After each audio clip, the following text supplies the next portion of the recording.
উচ্ছের সঙ্গে একটি দুটি জিনিস আমরা যদি সঠিকভাবে মিশিয়ে আমাদের ঘরের যে কোনো জায়গায় রেখে দিতে পারি, ব্যবহার করতে পারি, তাহলে কিন্তু খুব সহজেই আমাদের বাড়ির থেকে আমরা মশা, মাছি, ইঁদুর, আরশোলা, টিকটিকির থেকে রেহাই পাবো বন্ধুরা। কারণ এই ধরনের এই যে মশা, মাছি, ইঁদুর, টিকটিকি আমাদের ঘরবাড়িতে তো উৎপাত করেই, আমাদের অনেকটা টাকা পয়সাও খরচা হয় এদের তাড়ানোর জন্য। বাজার থেকে কেমিক্যালযুক্ত মশা মারার তেল, কয়েল, ধূপকাঠি ব্যবহার করা হয়, যেটা স্বাস্থ্যের জন্যও ক্ষতিকর। তাই চলুন কিভাবে আমরা ঘরোয়া উপায়ে বাড়ি থেকে মশা, মাছি, আরশোলা, ইঁদুর, টিকটিকি তাড়িয়ে ফেলি। উচ্ছের সবজি কম বেশি আমরা প্রত্যেকেই খেয়ে থাকি, স্বাস্থ্যের জন্য ভীষণ ভালো। কিন্তু উচ্ছের সবজি যদি আমরা সঠিকভাবে অ্যাপ্লাই করি, তাহলে কিন্তু খুব সহজে আমাদের বাড়ি থেকে আমরা এই যে মশা, মাছি, ইঁদুর, টিকটিকি, আরশোলার মতো ছোট ছোট পোকামাকড়কে তাড়িয়ে ফেলতে পারবো। এখানে আমি নিয়েছি উচ্ছে বা করলা, যেটাই আপনাদের হাতের কাছে থাকবে সেটাই আপনারা এখানে ব্যবহার করতে পারেন। কি করব, এই যে উচ্ছের যে সবুজ অংশটা আছে সেই অংশটাকে আমরা ব্যবহার করব। এখানে আমি উচ্ছের যে বীজের অংশটা সেটাকে কিন্তু ব্যবহার করব না, সেটাকে আমি এইভাবেই আলাদা করে নিচ্ছি। তাহলে চলুন, আপনারা চাইলে মিক্সিতে দিয়েও এটাকে পেস্ট করে নিতে পারেন, কিংবা আপনারা চাইলে গ্রেটার নিয়ে নিন, গ্রেটারের সাহায্যে এটাকে খুব ভালো করে গ্রেট করে নিতে পারেন। এখানে শুধু আমরা সবুজ অংশটাকেই কিন্তু ব্যবহার করব। এর জন্য আমি একটি গ্রেটার নিয়ে নিয়েছি, গ্রেটারের সাহায্যে দেখুন খুব ভালো করে এটাকে আমি এইভাবে গ্রেট করে নিচ্ছি। আপনারাও এটাকে এইভাবে ভালো করে গ্রেট করে নিয়ে নিন সবুজ অংশটাকে। এখানে দেখুন আরও একটি জিনিস আমরা ব্যবহার করছি, সেটা হলো পেঁয়াজ। পেঁয়াজ আমাদের প্রত্যেকের বাড়িতেই থাকে, রান্নায় খেয়ে থাকি, কিন্তু পেঁয়াজের গন্ধটা ভীষণ স্ট্রং হয়। বাড়ি থেকে মশা, মাছি, ইঁদুর, আরশোলা, টিকটিকি তাড়াতে কিন্তু পেঁয়াজ ভীষণ সাহায্য করে বন্ধুরা। কিভাবে আমরা পেঁয়াজটাকে ব্যবহার করব যার ফলে আমাদের বাড়ি থেকে এই ছোট ছোট পোকামাকড়গুলো চলে যাবে। সবার প্রথমে কি করব, এই যে আমরা যে গ্রেট করে রেখেছি উচ্ছেটাকে, সেই উচ্ছের সঙ্গে এখানে দেখুন আমি নিয়ে নিচ্ছি একটি পেঁয়াজ। ঠিক একইভাবেই পেঁয়াজটাকেও এখানে আমি গ্রেট করে নিয়ে নেব। আর এইভাবেই আমাদের উচ্ছে আর পেঁয়াজটাকে ভালো করে কিন্তু গ্রেট করে নিতে হবে, যাতে রসটা ভালোভাবে বের হয়। এবার কি করব, এটাকে আমাদের একটি পাত্রের মধ্যে ঢেলে নিতে হবে। এখানে আমরা এই একটি উচ্ছে, আর মানে আমি তো অর্ধেক উচ্ছে ব্যবহার করেছি, অর্ধেক উচ্ছে আর একটি পেঁয়াজের জন্য 1 গ্লাস পরিমাণ মতো জল ব্যবহার করব। যদি জলের পরিমাণ বেশি দেন তাহলে কিন্তু আপনাদের উচ্ছেও বেশি পরিমাণে দিতে হবে, সেই সঙ্গে পেঁয়াজ। তা না হলে এর যে গন্ধটা, সেই গন্ধটা কিন্তু ঠিকঠাক মতো থাকবে না। তাই দুটোই বেশি পরিমাণে ব্যবহার করতে হবে। এখানে আমি 1 ঘন্টার জন্য এটা ভিজিয়ে রেখেছিলাম। তারপর দেখুন আমি ছাঁকনির সাহায্যে এটাকে এইভাবে ছেঁকে নিচ্ছি। আমাদের এই জলটাকে ছেঁকে নিতে হবে। আর এই বাকি যে অংশটা রয়েছে উচ্ছে পেঁয়াজের অবশিষ্ট অংশ, এটাকেও আমরা ফেলবো না।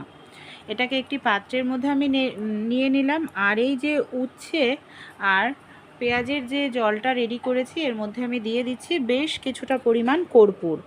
যে কর্পূর আমরা ব্যবহার করি পুজোতে, সেই কর্পূর দিয়ে দিচ্ছি। কর্পূরের গন্ধটা ভীষণ স্ট্রং হয়, তাই কর্পূর ব্যবহার করবেন। আর এখানে 1 চামচ পরিমাণ দিয়ে দিলাম নুন। যে নুন আমরা রান্নায় খেয়ে থাকি সেই নুন এখানে দিয়ে দিলাম। খুব ভালো করে এটাকে আমাদের এইভাবে মিশিয়ে নেওয়ার পর এর মধ্যে আমি নিয়ে নিচ্ছি বেশ কিছুটা পরিমাণ দেখুন ডিটারজেন্ট পাউডার। প্রত্যেকটা জিনিসই কিন্তু পোকামাকড়, জীবাণু, ব্যাকটেরিয়া মারতে সাহায্য করে। এটা যাতে সহজে নষ্ট না হয়ে যায়, এর জন্য আমি এর মধ্যে বেশ কিছুটা পরিমাণ দিয়ে দিচ্ছি ভিনিগার। তাহলে এটা 15-20 দিন থাকলেও কিন্তু নষ্ট হবে না, অনেক দিন জিনিসটা আমাদের ভালো থাকবে। এর জন্য আপনারাও এর মধ্যে বেশ কিছুটা পরিমাণ ভিনিগার ব্যবহার করবেন। এবার আমি একটি স্প্রে বোতল নিয়ে নিয়েছি, স্প্রে বোতলের মধ্যে মিশ্রণটা ঢেলে নিচ্ছি। আপনারা চাইলে এখানে জলের বোতল বা কোল্ড ড্রিঙ্কসের বোতলও ব্যবহার করতে পারেন। বা পরে দেখাচ্ছি যে ওটা কিভাবে আমরা ব্যবহার করব। এই যে উচ্ছে আর পেঁয়াজের যে মিশ্রণটা ছিল, এর মধ্যে আমি দিয়ে দিচ্ছি বেশ কিছুটা পরিমাণ আটা। যে আটার আমরা রুটি তৈরি করে খাই, সেই আটাই আমি এখানে নিয়ে নিয়েছি। কি করব, খুব ভালো করে সব উপকরণ আটার সঙ্গে আমাদের এইভাবে মিশিয়ে নিতে হবে। ভালো করে যখন মেশানো হয়ে যাবে, এর মধ্যে আমরা আরেকটি জিনিস ব্যবহার করব, যেটা ইঁদুরকে মারতে, আরশোলা টিকটিকি মারতে ভীষণ সাহায্য করে। কিছুটা পরিমাণ ডিটারজেন্ট পাউডার আর কিছুটা পরিমাণ ন্যাপথলিন আমি গুঁড়ো করে নিয়েছি, এই দুটোকে দিয়ে দেব। দেওয়ার পর খুব ভালো করে এখানে আমাদের এইভাবে এটাকে মিশিয়ে নিতে হবে। এটা একদম শুকনো নয়, দেখুন একটু নরম নরম এটা তৈরি করতে হবে। আমি এইভাবেই এটাকে তৈরি করে নিয়েছি। এবার আমাদের বাড়িতে এই ধরনের অনেক বিস্কুট থাকে, নরম হয়ে যায়, আমরা ব্যবহার করি না, খাই না, সেই ধরনের বিস্কুট নিয়ে নিয়েছি। বিস্কুটের ওপর মিশ্রণটা আমরা এইভাবে দিয়ে দেব। মিশ্রণটা দেওয়ার পর বিস্কুটের গায়ে দেখুন খুব ভালো করে লাগাচ্ছি, কারণ সহজেই কিন্তু ইঁদুর বিস্কুট দেখবেন খেয়ে নেবে। এর ফলে কি হবে, বিস্কুটের কারণে কিন্তু এটাকেও ইঁদুর খেয়ে নেবে। কোথায় এটাকে কিভাবে ব্যবহার করব যাতে আমাদের বাড়ির থেকে আরশোলা, ইঁদুর, টিকটিকি খুব সহজেই চলে যায়, চলুন তাহলে দেখে নিই। আর এই স্প্রেটা আমরা কোথায় কিভাবে ব্যবহার করব।